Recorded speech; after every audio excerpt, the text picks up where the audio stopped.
Hi dears, അസ്സാം വലൈക്കും. അപ്പോൾ ഇന്ന് ലഞ്ചിന് എന്താണെന്ന് നോക്കാം. ഇന്ന് ലഞ്ചിന് ചോറ് എടുത്തിട്ടുണ്ട്, അതിനോടൊപ്പം തന്നെ ബീൻസ് മെഴുക്കുരട്ടി എടുത്തിട്ടുണ്ട്. അപ്പോൾ എല്ലാ വെജിറ്റബിൾസും മക്കൾ കഴിക്കാറില്ല, മക്കൾ കഴിക്കുന്ന വെജിറ്റബിൾസ് മാത്രമാണ് ഞാൻ തയ്യാറാക്കാറ്. അതിനോടൊപ്പം തന്നെ ബീട്രൂട്ട് മെഴുക്കുരട്ടി എടുത്തിട്ടുണ്ട്.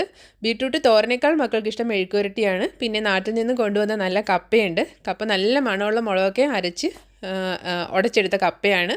അതിനോടൊപ്പം തന്നെ കഴിക്കാൻ വേണ്ടിയിട്ട് മുളകരച്ച മത്തിക്കറിയാണ്. അപ്പോൾ കപ്പ പെട്ടെന്ന് വേവുന്ന കപ്പയല്ലായിരുന്നു, എന്നാലും ടേസ്റ്റ് ഉണ്ടായിരുന്നു. അതുകൊണ്ട് ഞാൻ കുക്കറിലിട്ട് കുറേ വിസിൽ കേൾപ്പിച്ചു. ഒരു 5 വിസിലോളം കേട്ടിട്ടാണ് ഇത് നന്നായിട്ട് ഉടഞ്ഞു വന്നത്. ഇനി ഇത് തേങ്ങ അരച്ച മീൻകറിയാണ്. മുളകരച്ച മീൻകറിയോടൊപ്പം തന്നെ തേങ്ങ അരച്ച മീൻകറി കൂടി ഞാൻ തയ്യാറാക്കിയിട്ടുണ്ടായിരുന്നു. കാരണം ചിലപ്പോൾ മക്കൾ പറയും മീൻകറിക്ക് എരിവ് കൂടിയെന്ന് പറയുമ്പോൾ അത് കഴിക്കാറില്ല. അതുകൊണ്ടാണ് തേങ്ങ അരച്ച മീൻകറി കൂടി ഞാൻ തയ്യാറാക്കിയത്. പിന്നെ ഞാനിതിലേക്ക് നാട്ടിൽ നിന്ന് കൊണ്ടുവന്ന മാംഗോ പിക്കിൾ കൂടി വെച്ചിട്ടുണ്ട്.